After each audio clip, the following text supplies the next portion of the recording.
بسم الله الرحمن الرحيم ولله الأسماء الحسنى فادعوه بها صدق الله مولانا العظيم.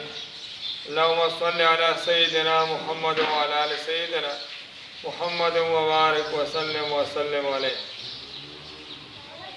عزیزانو، اللہ تعالیٰ فرمائے چې ولله د الله دپاره دې نومونه ښایسته فدعوه بیا بس تاسو دعا غواړئ په دې سره بلنه کوئ د الله تعالیٰ د دې نومونو سره. فدعوه تاسو بلې هغه الله تعالیٰ په دقې اسماء حسنا سره. نو پکار دی چې موږ د الله تعالیٰ دغه نومونه واخلو، د هغې نه پس دعا وغواړو.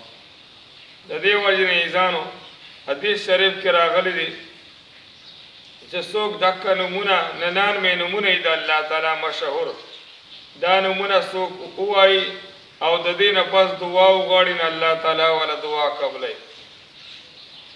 دویم فضیلت راغلی د دې اسماء حسنا.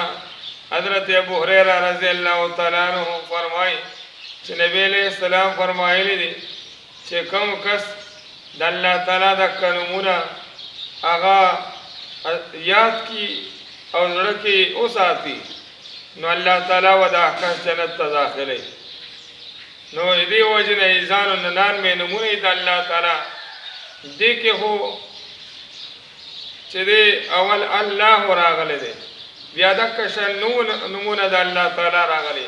الف لام په دې کې داخل شوي دي چې کله موږ تاسو دې وظیفه کوو بیا به د الف لام د دې نه لرې کړو، بیا به دې کې اول کې شروع کې یا به لګو، یعنی یا الله یا رحمانو یا رحیمو داسې به دا یا ټکې به لګو او د الف لام به د دې نه لرې کړو، دا پکې بیا نه وه. د دې وجې نه عزیزانو د الله پر اسماء حسنا کې چې دی اولنې یا الله الله نوم راغلی دی. نه څوک وایي چې یا الله دا وظیفه کوي 1000 پیرې نو الله تعالیٰ و دا کس چې دی د ده زړه کې چې څومره شک او شبهات دي الله تعالیٰ به له دا د زړه نه وباسي، لرې به یې کړي. دویم عزیزانو د یا الله هغه فضیلت دا دی چې څوک یا الله وظیفه کوي نو دله به الله تعالیٰ داسې بیماری چې لا علاجه بیماری دي نو د هغې نه به الله دله شفا ورکړي او دی به الله د هغې نه جوړ کړي. چې څوک ورځ کې 1000 پیرې یا الله وظیفه کوي نو پکار دی چې موږ یا الله وظیفه کوو. دویم نوم د الله تعالیٰ چې دی الرحمن دی، نو چې یا رحمان وظیفه یا به پکې شروع کې ولګو چې دا وظیفه څوک کوي هر مونځ پسې روزانه نو الله تعالیٰ به د ده زړه چې څومره سختی ده زړه کې یا زړه کې غافل والی د الله تعالیٰ نه پېژني، غافل یې د الله تعالیٰ نه، نو الله تعالیٰ به دغه زړه دا سختی او دغه شان دا سختی د زړه دا ول الله تعالیٰ د زړه نه وباسي. الله به زړه نرم کړي چې څوک هر مونځ پسې روزانه هغه 100 پیرې یا رحمانو دا وظیفه کوي.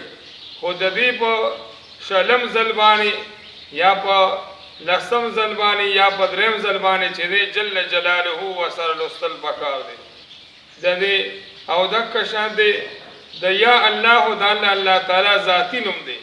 یا رحمانو چې دی د دې معنی د الله تعالیٰ ډېر زیات مهربانه دی په دنیا کې الله دومره مهربانه دی چې الله تعالیٰ هم مؤمنانو ته رزق خوراک هر څه ورکوي، هم کافرانو ته الله تعالیٰ هر شی خوراک او رزق او نعمتونه ورکوي.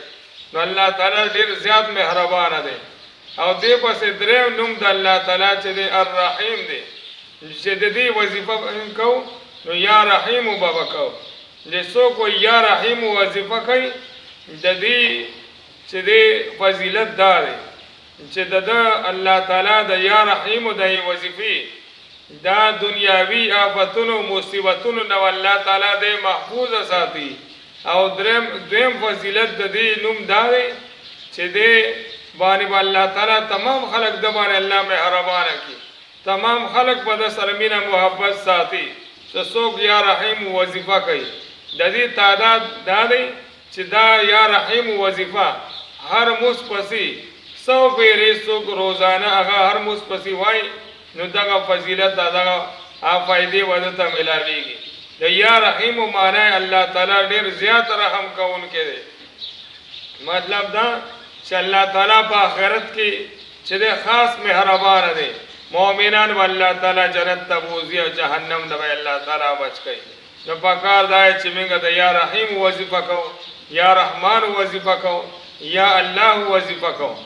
نو دې وجه نه پکار دا چې زه به هم تاسو زه به هم کوم دا چې څوک ملګري څومره خلک دا ګوري هغه یې کوي نو دوی ته به دا فایدې میلاویږي. الله یې ټول له جزای خیر ورکړي او عمل کولو توفیق دې الله موږ تاسو له راکړي. الله زموږ نه رضا شي برحمتک یا رب.